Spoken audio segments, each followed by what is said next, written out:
Good morning, students. Today, our class is Social Science and we will study unit number 4, Mughal Empire Establishment and Extension. I am not reading textbook, I am reading summary of this story or chapter. Whenever you study your textbook, you will understand easily. Let's start Mughal Empire Establishment and Extension, unit number 4. Babur attacked Delhi in 1526 CE and defeated Ibrahim Lodi in the first battle of Panipat.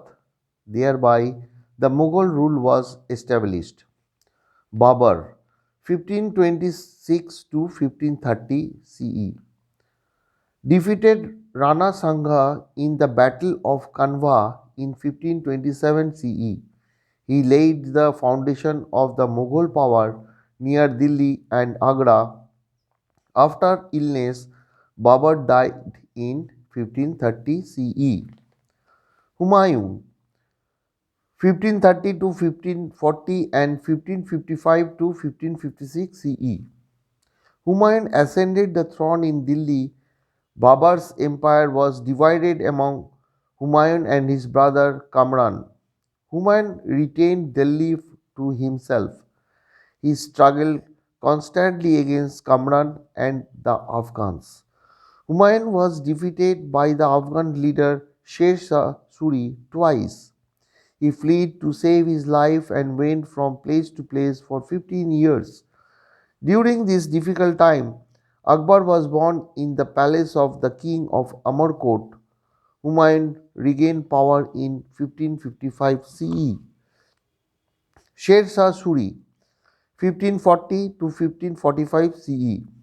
Sher Shah Suri defeated Humayun and established the rule of Sur dynasty in Delhi in 1540 CE.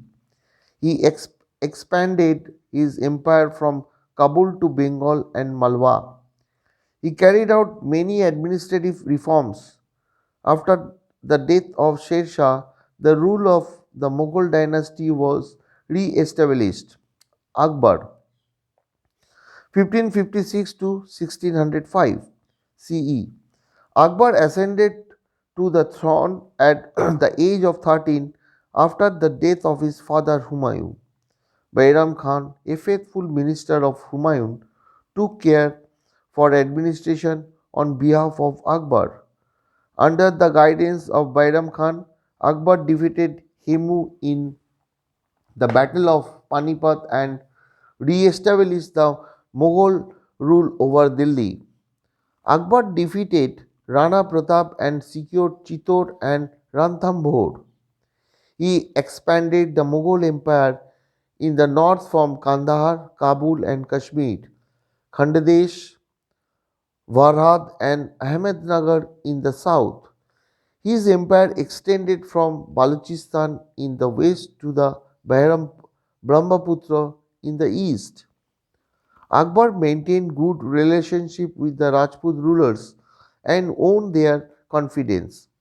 However, the Sisodia rulers of Mewar refused to accept his supremacy. As a result, Akbar fought frequent battles with them.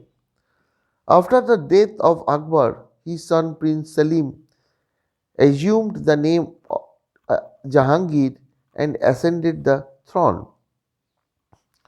The Mughal inheritance practice of giving equal share of empire led to quarrels among brothers and whosoever own ascended to the throne. The practice of Subedari was in existence during the Mughal period. Akbar divided his kingdom into 15 subas or provinces. Suba was further divided into sarkars and sarkars the parganas. Akbar was a tolerant and liberal ruler. He abolished the pilgrimage tax and the jizya tax. On every Friday in the Ibadat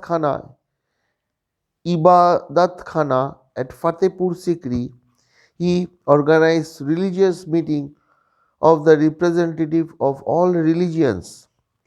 Akbar's royal court had 9 gems: Revenue Minister Todarmal, head of Daksh army, Man Singh, historian Abul Fazl, famous singer Tansen, clever Mullah Dupiaza, quick-witted Birbal, physician Hammam,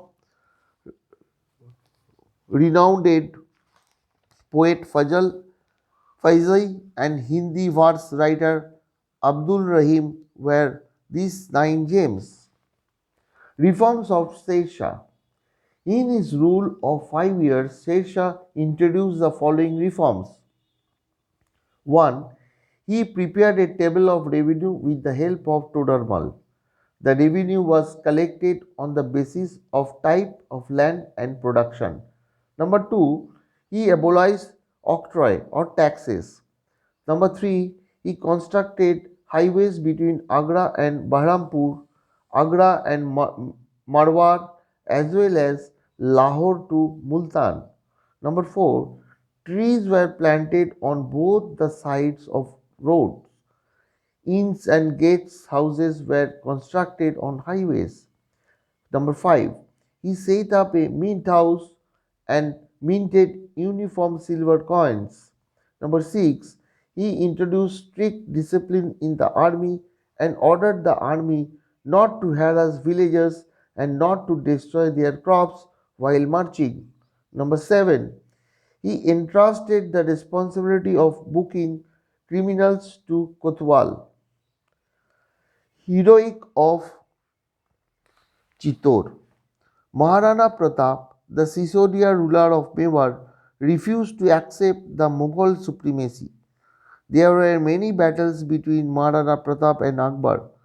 The Battle of Haldigati was the most important battle, wherein Maharana Pratap and his horse Chetak attained fame.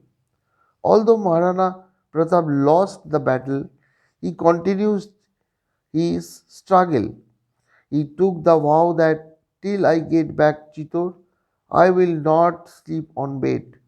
He kept his vow till the end of his life.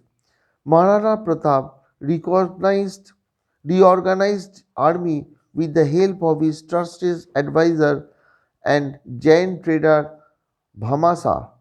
He recaptured all the forts except Chittor by fighting against the Mughal army. So, this is the part of your chapter.